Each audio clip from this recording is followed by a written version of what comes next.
प्रोनेसिस investor academy के इस brand new video में आप सभी का बहुत बहुत स्वागत है। इंडियन इकोनॉमी फ्रंट पे बहुत सारे गुड न्यूज़ आए हैं।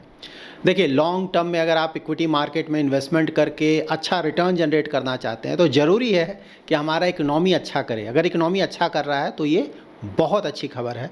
जानते हैं कि क्या क्या गुड न्यूज़ है। उसके बाद यूएस का इकोनॉमी कॉन्ट्रैक्ट कर गया है। कॉन्ट्रैक्ट करने का मतलब ये हुआ कि जो जीडीपी ग्रोथ रेट है वो नेगेटिव में चला गया है। जानने की कोशिश करेंगे कि ऐसा क्यों हुआ और क्या ये वन टाइम है या फिर आने वाले समय में ये बना रहेगा। इंपॉर्टेंट न्यूज़ है क्योंकि यूएस इकोनॉमी में क्या चल रहा है उसका असर वर्ल्ड की दूसरी कंट्रीज़ पे भी पड़ता है, तो इसको जानना बहुत ज़रूरी है। उसके बाद यूएस और ईरान में फिर से कुछ टेंशन बढ़ गया है। यूएस और यूक्रेन में जो मिनरल डील का बात चल रहा था ना काफ़ी समय से, फाइनली वो हो गया है। तो इन डिटेल्स के बारे में भी इस वीडियो में मैं स्लाइटली कवर करूँगा। इन्फॉर्मेटिव वीडियो है, पूरा देखें, अच्छी तरह से समझे। पसंद आए तो लाइक और शेयर करें और पहली बार हमारे यूट्यूब चैनल पर आए हैं तो चैनल को ज़रूर सब्सक्राइब करें।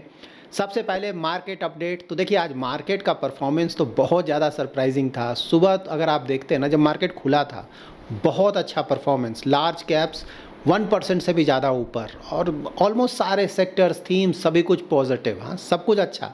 उसके बाद थोड़ी देर के बाद सब कुछ नेगेटिव होने लगा ना, धड़ाम से सभी कुछ गिरा, ऑलमोस्ट सभी कुछ। ठीक है, उसके बाद कुछ हद तक थोड़ा बहुत रिकवरी आए, लेकिन हाँ, पहले वाला बात तो मार्केट में आज नहीं है।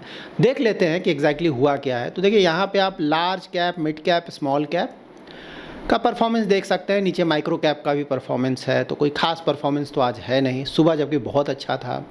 उसके बाद नीचे देखिए आप सेक्टर्स का भी परफॉर्मेंस चेक कर सकते हैं, तो कुछ पॉजिटिव है, कुछ निगेटिव है, बट हाँ, कोई खास पॉजिटिविटी मार्केट में आज नहीं है। यहाँ पे समझ लेते हैं कि इंडियन स्टॉक मार्केट में चल क्या रहा है। तो देखिए, पहले मैंने आप लोगों को बताया था कि इंडिया में जो भी इकोनॉमिक पैरामीटर्स हैं, लाइक अर्निंग ग्रोथ, ठीक है, तो अर्निंग ग्रोथ अभी देखें तो मिक्स्ड है ना। ऐसा नहीं कि कोई बहुत ज़्यादा इंप्रूवमेंट आया है। कंपनीज़ का प्रॉफिट ग्रोथ रिजल्ट्स तो आ रहा है, ठीक है।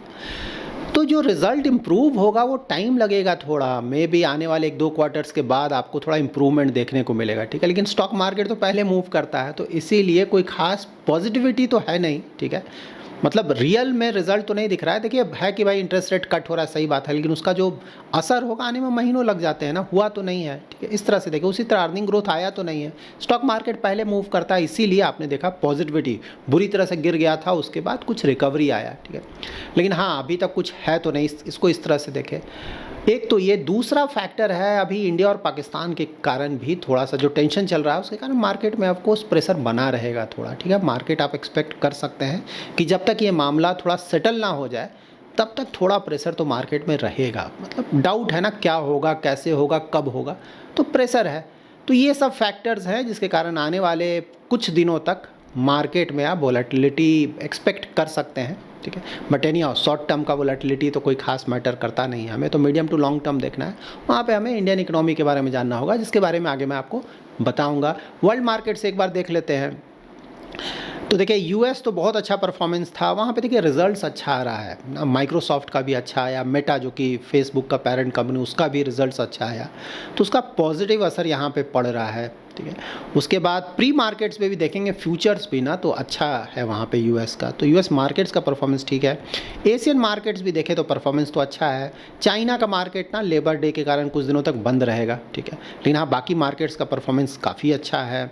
यूरोपियन मार्केट्स भी देखिए परफॉर्मेंस बहुत अच्छा है। तो वर्ल्ड वाइड ज़्यादातर जो मेजर मार्केट्स हैं उनका परफॉर्मेंस बहुत अच्छा चल रहा है, लेकिन हाँ, इंडियन मार्केट्स पे प्रेशर है फ़िलहाल। उसके बाद यूएस में देखते हैं, यूएस का 10 ईयर जी-सेक तो वही सेम, कोई ख़ास तो चेंजेस है नहीं वहाँ पे। 4.2, 4.23, 22 के आसपास ही चल रहा है। उसके बाद ऑयल देख लेते हैं। तो ऑयल तो ठीक है, 62 हमारे लिए तो बहुत अच्छा है। ऑयल से रिलेटेड एक न्यूज़ है जो कि आगे मैं आपको बताऊँगा। उसके बाद डॉलर इंडेक्स देखो, वही 100 के आसपास है। यहाँ भी कोई खास ऊपर या नीचे तो गया नहीं, इसी के रेंज में चल रहा है ये। और गोल्ड देख लेते हैं। गोल्ड में तो गिरावट थोड़ा सा ना उधर आया था, लेकिन अभी तो ठीक ठाक है, मतलब 3500 से थोड़ा नीचे आया है। देखिए गोल्ड का जब भी ये मैं आपको परफॉर्मेंस दिखाता हूँ तो ध्यान में रखें यूएस डॉलर्स का परफॉर्मेंस है, ठीक है ना। यूएस डॉलर्स का जो गोल्ड का परफॉर्मेंस है और रुपी में जो परफॉर्मेंस है, दोनों में थोड़ा डिफरेंस आता है, ठीक है। क्योंकि जो हमारा रुपी है ना, डॉलर के मुकाबले हमेशा डिप्रिसिएट करता है, इसीलिए जब रुपी टर्म्स में आप रिटर्न्स चेक करेंगे गोल्ड का ना, तो हमेशा आपको ज़्यादा रिटर्न्स देखने को मिलेगा। नाउ हम इंडियन इकोनॉमी और इंडियन स्टॉक मार्केट से रिलेटेड कुछ पॉजिटिव न्यूज़ या गुड न्यूज़ के बारे में जान लेते हैं। तो सबसे पहले तो ये गुड न्यूज़ हमें पता होना ही चाहिए कि देखिए FIIs का जो ओनरशिप है ना इंडियन स्टॉक्स का, वो हमेशा ज़्यादातर केसेस में आप देखते हैं ना ज़्यादा होता है, और इंडियन इन्वेस्टर्स का इन्वेस्टमेंट इंडियन स्टॉक मार्केट्स में कम होता है ओनरशिप। तो यहाँ पे मैं NSE के जो भी लिस्टेड कंपनीज़ हैं उसके ओनरशिप की बात बोल रहा हूँ। 10 ईयर्स पहले का अगर आप डेटा देखेंगे ना, तो FIIs का ओनरशिप उस समय था 20.71%। FIIs या फिर FPIs portfolio foreign portfolio investors 20.71%, ठीक है, 10 ईयर्स पहले। जबकि इंडियन इन्वेस्टर्स जिसमें DIIs भी आएंगे, domestic institutional investors, retail investors और HNIs, इंडिया के जो HNI इन्वेस्टर्स हैं, हाई नेटवर्थ इंडिविजुअल्स, सबका मिलाकर था 18.47%, ठीक है। तो ऑफकोर्स आगे थे वो, लेकिन अब वो फिगर चेंज हो गया है, ठीक है। अब मार्च क्वार्टर का अगर आप डेटा देखेंगे तो FPIs का जो फिगर है वो आ रहा है ओनरशिप का 17.22%, जबकि DII होल्डिंग का जो फिगर है वो आ रहा है 17.62%। तो ऑफ कोर्स ये बड़ा न्यूज़ है ना, फाइनली जो इंडियन इन्वेस्टर्स हैं वो इंडियन मार्केट्स का कंट्रोल ले रहे हैं। और देखिए यहाँ पे आपको लग सकता है कि भाई ये तो ठीक है, इन दोनों को ऐड करेंगे तो कम आएगा ना, बाकी का ओनरशिप किसके पास है, तो वो ओनरशिप होता है प्रोमोटर्स के पास। जो कंपनी के मालिक हैं, जो कि कंपनी स्टार्ट करते हैं, उनके पास भी तो ओनरशिप होता है। तो बाकी इन दोनों को ऐड करने के बाद जो बच गया वो ओनरशिप प्रोमोटर्स के पास होता है, ज़्यादा होल्डिंग उनका ही होता है, ठीक है। तो ये तो बड़ा न्यूज़ है। उसके बाद एक और बड़ा न्यूज़ आया है GST फ्रंट पे। देखिए GST पहले मैंने आपको बताया था ना कि इस फाइनेंशियल ईयर में 2 लाख हम कंफर्टेबली क्रॉस करने लगेंगे, और देखने को मिला भी। स्टार्ट हमारा बहुत अच्छा हुआ, जैसे अप्रैल का फिगर आया है तो GST 2.37 लाख करोड़ का कलेक्शन आया है, ह्यूज। मतलब अगर आप मार्च 2025 का देखेंगे तो 1.96 लाख करोड़ था, और पिछले साल अप्रैल का फिगर देखेंगे तो 2.1 लाख करोड़ था, ठीक है। तो यहाँ पे ऑफ कोर्स ये इंडिकेशन दे रहा है कि जो इकोनॉमिक एक्टिविटी है इंडिया में बढ़ रहा है। यहाँ पे देखिए ये भी ध्यान में रखें कि अप्रैल का फिगर जनरली ज़्यादा होता ही है, ठीक है ना, क्योंकि एडिशनल टैक्स पेमेंट्स करते हैं बिजनेसेस, तो इसीलिए हमेशा अप्रैल का फिगर आप देखेंगे GST ना, तो बाकी महीनों के मुकाबले आपको ज़्यादा लगेगा, लेकिन पहले के मुकाबले, अप्रैल के मुकाबले भी तो काफ़ी बढ़ा है। तो आने वाले महीनों में आप देखेंगे ऑफकोर्स शुरू के 2-3-4 महीने में देखेंगे थोड़ा फिगर कम हो जाएगा, जो भी फिगर आया उससे कम हो जाएगा, लेकिन हाँ धीरे धीरे ये बढ़ेगा। और इस साल मुझे ऐसा लगता है कि आने वाले महीनों में 2 लाख का फिगर के आसपास हम कंफर्टेबली पहुंच पाएंगे और शायद उसे क्रॉस भी कर पाएंगे। तो ये बहुत बड़ा न्यूज़ है, क्लियरली बताता है कि भाई इकोनॉमिक एक्टिविटी जो कि काफ़ी हद तक डाउन चल रहा था इंडिया में, वहाँ पर पिकअप आ रहा है। इसके बाद एक और बहुत बड़ा डेटा होता है PMI डेटा ना, परचेजिंग मैनेजर्स इंडिकेटर जो होता है। तो प्राइवेट सेक्टर का एक्टिविटी ये HSBC इशू करता है ये डेटा। तो ये 23 अप्रैल का डेटा है, HSBC ने इशू किया है। तो प्राइवेट सेक्टर एक्टिविटी जो है वो 8 मंथ हाई पे है, 60। देखिए PMI जब भी कोई डेटा आता है ना, तो अगर 50 से ज़्यादा है मतलब कि एक्सपेंड कर रहा है, बहुत अच्छा है। 50 से नीचे आ रहा है मतलब कॉन्ट्रैक्ट कर रहा है, वो निगेटिव है। तो ठीक है, 50 का तो छोड़ दिया, यहाँ पे 60 हो गया है, ठीक है, तो मतलब कि बहुत अच्छा है, इसीलिए तो 8 मंथ हाई पे है। तो ये भी बहुत अच्छा डेटा हमारे पास है। और उसके बाद ऑफकोर्स GDP का तो मैंने पहले बताया कि भाई IMF का जो फोरकास्ट है, पहले तो 6.5% बोल रहा था, अब 6.2% बोल रहा है कि इंडिया ग्रो करेगा इस फाइनेंशियल ईयर, और वर्ल्ड बैंक बोल रहा है 6.3% से इंडिया ग्रो करेगा। यहाँ ऑफकोर्स मैं कई बार आप लोगों को बता चुका हूँ, ये फिगर ख़राब नहीं है, ये फिगर बहुत अच्छा है, ठीक है। वर्ल्ड में जितने भी बड़े इकनॉमीज़ हैं, चाहे वो डेवलप्ड हो या फिर डेवलपिंग हो, सभी से बहुत ज़्यादा फिगर है, तो बुरा फिगर नहीं है, ठीक है। सब कुछ रिलेटिव है ना। उसके बाद रीज़न क्या है क्यों इतना अच्छा आएगा रिलेटिव टू, तो वही है कि भाई डोमेस्टिक डिमांड, इंडिया तो पता है ना डोमेस्टिक डिमांड लेड इकोनॉमी है। एक्सपोर्ट इंपोर्ट तो कोई खास हमारा होता नहीं है, ज़्यादातर डोमेस्टिक कंजम्पशन 60% के आसपास। तो वो उम्मीद है कि भाई वो ठीक रहेगा, क्योंकि बाहर तो प्रॉब्लम चल रहा है ना, ट्रेड वार चल रहा है और भी कुछ इश्यूज़ चल रहे हैं, तो उसके कारण बाहर के जो कंट्रीज़ हैं वहाँ पे तो नेगेटिविटी है। ठीक है, यूएस का तो बताने ही जा रहा हूँ मैं, आपका कॉन्ट्रैक्ट कर गया है, लेकिन इंडिया इन सब के बावजूद भी अच्छे रेट से ग्रो करेगा। तो एक तो कंजम्पशन स्टोरी है, दूसरा आरबीआई रेट कट भी कर रहा है और लिक्विडिटी इन्फ्यूज़ कर रहा है, उसका भी पॉजिटिव असर आने वाले महीनों में इंडियन इकोनॉमी पे देखने को मिलेगा। तो बहुत बड़ा पॉजिटिव है। ये सब कुछ गुड न्यूज़ था, क्योंकि हमें जानना चाहिए कि इंडियन इकोनॉमी जो ट्रैक है अच्छे ट्रैक पे चल रहा है, और अगर इंडियन इकोनॉमी इसी तरह से अच्छे ट्रैक पे चलता रहा, परफॉर्मेंस अच्छा रहा, तो कंपनीज़ का परफॉर्मेंस अच्छा आएगा और स्टॉक मार्केट भी परफॉर्मेंस अच्छा देगा। Short term again news based है ना, ऊपर नीचे तो चलता रहेगा, वो अलग चीज़। स्टॉक मार्केट ऐसे ही काम करता है, लेकिन हम तो लॉन्ग टर्म इन्वेस्टर हैं, ताकि पैसे को कई गुना ग्रो कर सके लॉन्ग टर्म में।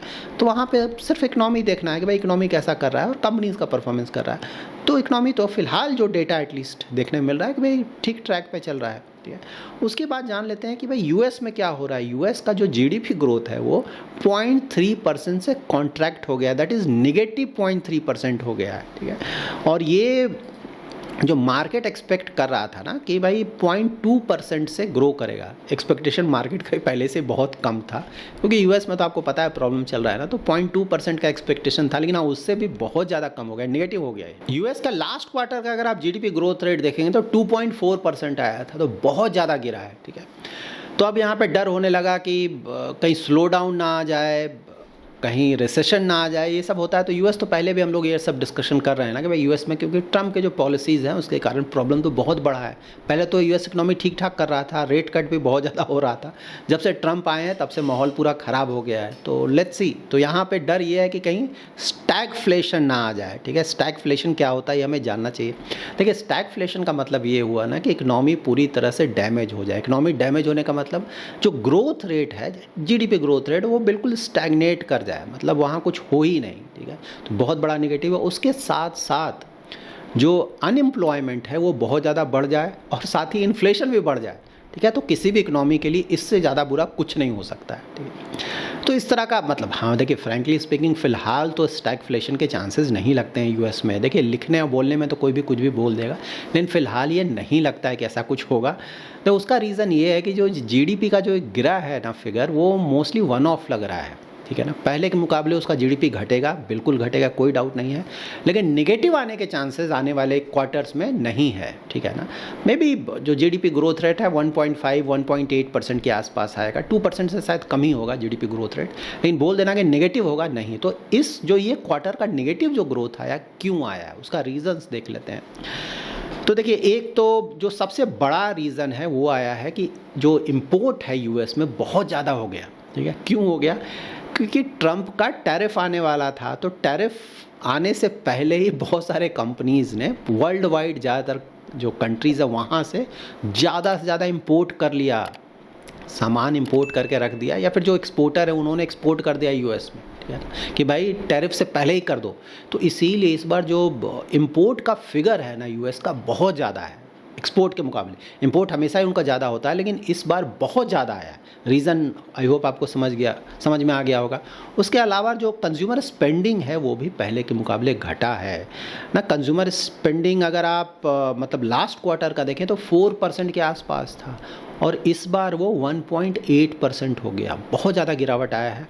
उसके बाद गवर्नमेंट एक्सपेंडिचर भी है, वो भी कम रहा है, क्योंकि ट्रम्प तो चाहते हैं नहीं, इसीलिए तो डॉज बनाया है ना कि जो गवर्नमेंट का एक्सपेंडिचर है, एक्सपेंसेस है, स्पेंडिंग है, उसको कम किया जाए। ठीक है, ताकि ये जो डेट का तलवार लटका हुआ है यूएस पे, उससे काफ़ी हद तक उसे कम किया जाए, प्रेशर इकोनॉमी पे कम किया जाए। यहाँ पे मैं आपको जीडीपी कैलकुलेट करने का तरीका ही बता देता हूँ, ताकि जो कुछ भी मैंने अभी आपको बोला ना वो क्लियर हो जाएगा। देखिए, जीडीपी का कंपोनेंट क्या होता है, जो जीडीपी हम कैलकुलेट करते हैं, जीडीपी का मतलब क्या हुआ, ग्रॉस डोमेस्टिक प्रोडक्ट। तो एक कंट्री में एक साल में, अगर एक साल का जीडीपी देख रहा है, तो एक साल में जो भी प्रोडक्शन हुआ, ठीक है ना, जो भी आउटपुट हुआ, ठीक है, उस सारे आउटपुट को ऐड कर देंगे तो वही हुआ ग्रॉस डोमेस्टिक प्रोडक्ट, ठीक है। तो इसका कंपोनेंट क्या होता है, तो पहले भी शायद मैंने बताया था आप लोगों को।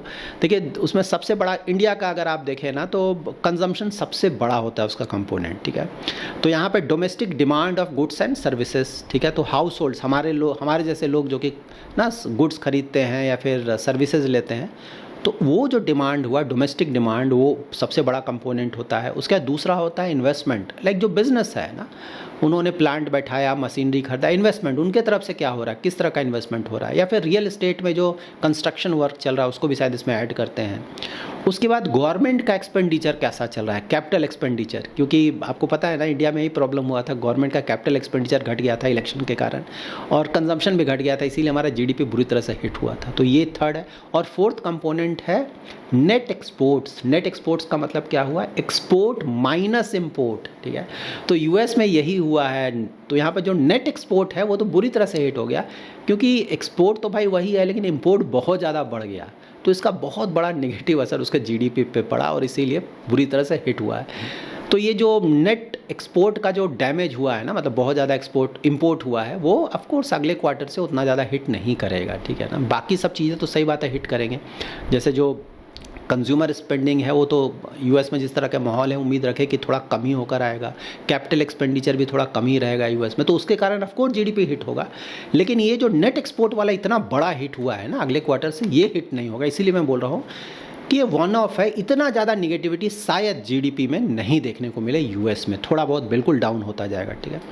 तो यहाँ पे रिसेशन या फिर स्लो डाउन फ़िलहाल तो नहीं लगता है कि होगा। स्लो डाउन बोल सकते हैं मे बी आने वाले समय में, अगर ट्रंप की जो पॉलिसीज़ है उसमें अगर सुधार नहीं किया गया तो स्लो डाउन तो बिल्कुल दिख रहा है, आने वाले महीनों में आ सकता है। हाँ, लेकिन रिसेशन जैसे चांसेस नहीं। रिसेशन देखिए टेक्निकली कब बोलेंगे ना, जब लगातार 2 क्वार्टर्स में नेगेटिव जीडीपी ग्रोथ रेट हो गया। लेकिन इस बार का जीडीपी नेगेटिव आ गया ना, अगले क्वार्टर का भी अगर नेगेटिव आता है तो बोलेंगे यूएस रिसेशन में चला गया, टेक्निकली यही बोला जाता है। लेकिन हाँ, उम्मीद कम है कि वैसा होगा, ठीक है। तो यहाँ पे ऑफ कोर्स अब जब नेगेटिविटी आया है तो बात चल रहा है कि शायद जो फेडरल रिजर्व है, ठीक है, यूएस का सेंट्रल बैंक, वो रेट कट करे मोस्टली जून में। हाँ, जून में आप एक्सपेक्ट कर सकते हैं कि अभी और भी डेटा का वेट किया जाएगा, सिर्फ इसके आधार पे ऑफ कोर्स रेट कट नहीं होगा। मैंने पहले भी आपको रीज़न बताया है ना कि भाई वन ऑफ है, आगे से थोड़ा चीज़ें इंप्रूव करेंगे, ठीक है। लेकिन हाँ, और भी जो बाकी सारे डेटाज आएंगे यूएस में, अगर वहाँ भी बहुत ज़्यादा निगेटिविटी दिखा तो इन दैट केस हो सकता है कि जून में फेडरल रिजर्व जो उनका सेंट्रल बैंक हो रेट कट करे, ठीक है। और इसी तरह का प्रॉब्लम बना रहा अगर आने वाले महीनों में, तो हो सकता है कि इसी साल, ठीक है, इवन 100 बेसिस पॉइंट तक का रेट कट हो जाए। अगर प्रॉब्लम आया तब ध्यान में रखें, ठीक है। प्रॉब्लम नहीं आया तो रेट कट कम होंगे, शायद इक्का दुक्का रेट कट होगा थोड़ा बहुत, उससे ज़्यादा रेट कट नहीं होगा, क्योंकि फेडरल रिजर्व के जो चेयरमैन हैं जेरोम पावेल, उन्होंने ऑलरेडी बोल दिया है कि भाई ट्रंप की पॉलिसीज़ ऐसा है कि उसका असर इकोनॉमी पे देखना पड़ेगा, ठीक है, क्या होता है। मोस्टली उनको डर है कि भाई इससे इन्फ्लेशन ना बढ़ जाए। इन्फ्लेशन तो देखिए पहले के मुकाबले तो बहुत कंट्रोल में है ना, 2.39%, ठीक है, 2% उनको लाना है तो आसपास हो ही गया है। तो अगर ट्रंप की इस तरह की पॉलिसीज़ नहीं होती, ये जो टैरिफ वार खेल रहे हैं ना ट्रंप, जो टैरिफ खेल रहे हैं, अगर ये सब वो नहीं करते हैं तो यूएस में और भी ज़्यादा रेट कट ऑलरेडी हो चुका होता, और आने वाले नियर फ्यूचर में भी बिल्कुल आप एक्सपेक्ट कर सकते थे रेट कट। लेकिन सिर्फ इस प्रॉब्लम से वहाँ पे रेट कट नहीं हो रहा है कि डर है कहीं इन्फ्लेशन बढ़ने ना लगे, ठीक है। और सही भी है ना, रिस्क क्यों लिया जाए। नाउ हम जान लेते हैं कि यूएस ईरान और यूएस यूक्रेन में क्या चल रहा है। तो देखिए यूएस और ईरान में न्यूक्लियर टॉक चल रहा था जो कि कुछ रुक गया है, ठीक है, ईरान की तरफ से डिले है, तो इसीलिए यूएस, मतलब हमें पता है कैसे बिहेव करता है, गुस्से में है। वो बोल रहे हैं कि भाई अब ईरान का कोई भी क्रूड ऑयल नहीं खरीदेगा, अगर खरीदेगा तो हम और ज़्यादा सैंक्शंस लगा देंगे। तो इंडिया के लिए तो कोई इशू नहीं, क्योंकि इंडिया ईरान का ऑयल पहले बहुत ज़्यादा खरीदा करता था, अब नहीं खरीदता है, ठीक है। तो हमारे ऊपर कोई इसका नेगेटिव असर नहीं पड़ेगा। लेकिन ईरान से सबसे ज़्यादा ऑयल कौन खरीदता है? चाइना। तो चाइना और यूएस में ऑलरेडी प्रॉब्लम चल रहा है, अब इसको लेकर ये प्रॉब्लम और भी ज़्यादा बढ़ सकता है, तो ये हेडेक है। उसके बाद यूएस और यूक्रेन के बीच जो मिनरल डील था ना, काफ़ी समय से बात चल रहा है, महीनों से, फाइनली वो हो गया है, ठीक है। मतलब यही है यूएस का पावर। हाँ, मतलब आप इसको बोल सकते हैं ज़बरदस्ती। मतलब यूक्रेन में बहुत ज़्यादा मिनरल है, रेयर अर्थ एलिमेंट्स उनके यहाँ है, ऑयल है, गैस है, लिथियम है, यूरेनियम है और बहुत सारे मिनरल्स हैं, ठीक है। अब यूएस मतलब बाई फोर्स ही आप बोलोगे ना, उस यूक्रेन के सामने कोई चारा नहीं है, तो इसीलिए उसने हाँ बोला है। तो अब काफ़ी हद तक वहाँ के जो रिसोर्सेज हैं उस पर यूएस भी आने वाले समय में धीरे धीरे कंट्रोल करेगा, ठीक है, जो यूएस के लिए तो बहुत अच्छा है, यूक्रेन के लिए मतलब अभी तो देखकर नहीं लग रहा कि कोई खास अच्छा है, बट एनी हाउ ऐसा ही चलता है ना, जो पावरफुल है वो तो अपना एडवांटेज उठाता ही है। So that's it in this video. अगर आपको ये वीडियो पसंद आया है तो ज़रूर लाइक एंड शेयर करें। इस वीडियो से रिलेटेड कोई भी क्वेरी है तो कमेंट में ज़रूर मेंशन करें, आने वाली वीडियोज़ में मैं ट्राई करूँगा उन क्वेरीज़ को आंसर करने का। पहली बार अगर आप हमारे यूट्यूब चैनल पे आए हैं या फिर बार बार आ रहे हैं, अब तक सब्सक्राइब नहीं किया है, तो हमारा यूट्यूब चैनल ज़रूर सब्सक्राइब करें। Thanks lot for watching.